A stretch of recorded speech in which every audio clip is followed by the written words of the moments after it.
ஸ்ரீமதே ராமானுஜாய நமः.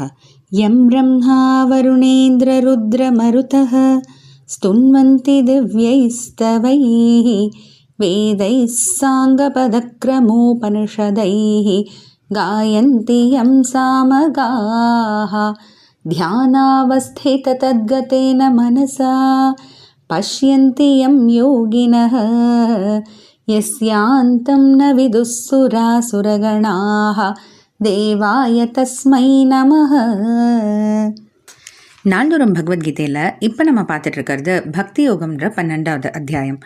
இதில் இந்த அத்தியாயத்தினுடைய பெயருக்கு ஏற்ற மாதிரியே பகவான் பக்தியினுடைய பெருமை மட்டும் இல்லை, பக்தி எவ்வளோ எளிமை இனிமையும் கூட அப்படின்னு சொல்லிட்டு பிறகு பக்தர்களுடைய பெருமை பற்றி எடுத்து சொல்லிட்டு வர்றாரு. கிட்டத்தட்ட 13வது ஸ்லோகத்துலேருந்து 19வது ஸ்லோகங்கள் வரைக்கும் பகவான் பக்தர்களுடைய பெருமை தான், அவங்களுக்குன்னு உண்டான அந்த குணங்கள்.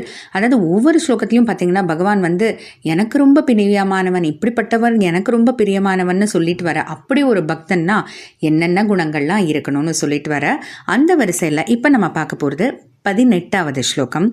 சமஷத்ரௌ ச மித்ரே ச ததா மானாபமானயோஹ शीतोष्णसुखदुःखेषु समः सङ्गविवर्जितः. விவர்ஜிதனா பற்றை அறுத்தவன், பற்றெல்லாம் அறுத்த ஒருத்தர், பற்றற்றவன், பற்று இல்லாதவர் அப்படின்னு அர்த்தம்.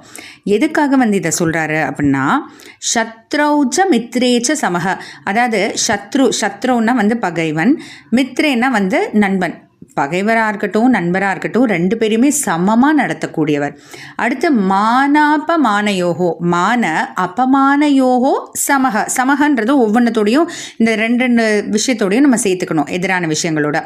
மான அபமானயோகோ சமக, அதாவது புகழ்ச்சியாக இருக்கட்டும், யாருன்னா பயங்கரமாக புகழ்ந்தாலும் சரி, அவமானப்படுத்தினாலும் சரி, அவமரியாதைப்படுத்தினாலும் சரி, ரெண்டத்தையுமே சமமாக எடுத்துக்கக்கூடிய ஒருத்தர். ஷீதக உஷ்ணக சமக. ஷீதகன்னா குளிர்ச்சி, உஷ்ணகனா வெப்பம், இந்த குளிர்ச்சியும் வெப்பத்தையும் சமமாக பார்க்கக்கூடியவர். சுக துக்கேஷு, சுகமாக இருக்கட்டும் சந்தோஷமாக இருக்கட்டும் இல்லை துன்பமாக இருக்கட்டும் ரெண்டத்தையும் சமமாக பார்க்கக்கூடியவர் அப்படின்னு சொல்லிட்டு பகவான் சொல்கிறாரு. இதெல்லாம் எப்படி முடியுமா? ரெண்டுமே பார்த்திங்கன்னா நேர் எதிரான விஷயங்கள் ஒவ்வொன்றுமே.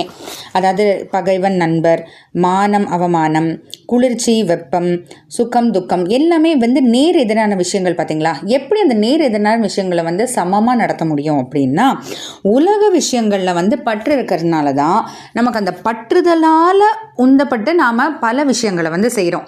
அதாவது அந்த பல விஷயங்கள், அதாவது அந்த பற்றுதல்னால உந்தப்பட்டுனா அதனால் அவமானமாக எடுத்துக்கிறோம், அவமரியாதையை எடுத்துக்கிறோம், ஐயோ இல்லை பகைவன்னு சொல்கிறோம், நண்பன்னு சொல்கிறோம். அதனால் இந்த உலக விஷயங்களில் இருக்கக்கூடிய பற்றெல்லாம் விட்டுட்டா இது எல்லாமே சாத்தியம்தான், இதெல்லாம் சமமாக பார்க்கக்கூடியது. ஏன்னா 6வது அத்தியாயமே பார்த்தீங்கன்னா, ஆத்மைவ ஹியாத்மனோ பந்து ஆத்மைவ ரிபுராத்மனக அப்படின்னு ஒரு ஸ்லோகம் உண்டு. அதாவது என்னன்னு பார்த்தீங்கன்னா, நம்மளுடைய மனசு தான் நமக்கு நண்பன், மனசு தான் எதிரி அப்படின்னு. எப்படி ஒரே மனசு நண்பனாகவும் இருக்கும் எதிரியாகவும் இருக்கும் அப்படின்னா, பற்று உள்ள மனசு எதிரி, பற்றற்ற மனசு நண்பன். ஏன்னா எப்போ உலக விஷயங்களில் பற்று இருந்துக்கிட்டே இருக்கோ அப்போ நம்ம பகவான்கிட்ட நம்ம தொடர்ந்து பக்தி செய்ய முடியாது, டிஸ்ட்ராக்ஷன்ஸ் இல்லாமல் பக்தி செய்ய முடியாது. அந்த பற்றுதலுக்குள்ளேயே தான் சுற்றிட்டு இருப்போம். எப்போ பற்றுதல் இல்லையோ அப்போ நம்ம எல்லாத்தையும் சமமாக பார்க்க ஆரம்பிக்கும் போது அப்போ பகவான்கிட்ட இடையூறு இல்லாமல் நம்ம பக்தி செய்யலாம்.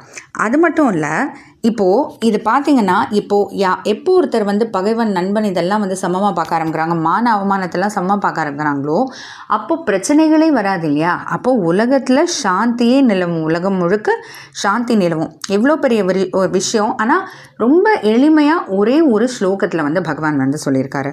அதனால் தொடர்ந்து பகவான் அடுத்தெல்லாம் என்ன சொல்ல போகிறாருன்னு பார்த்துட்டே வரலாம். ஜெய் ஸ்ரீ கிருஷ்ணா.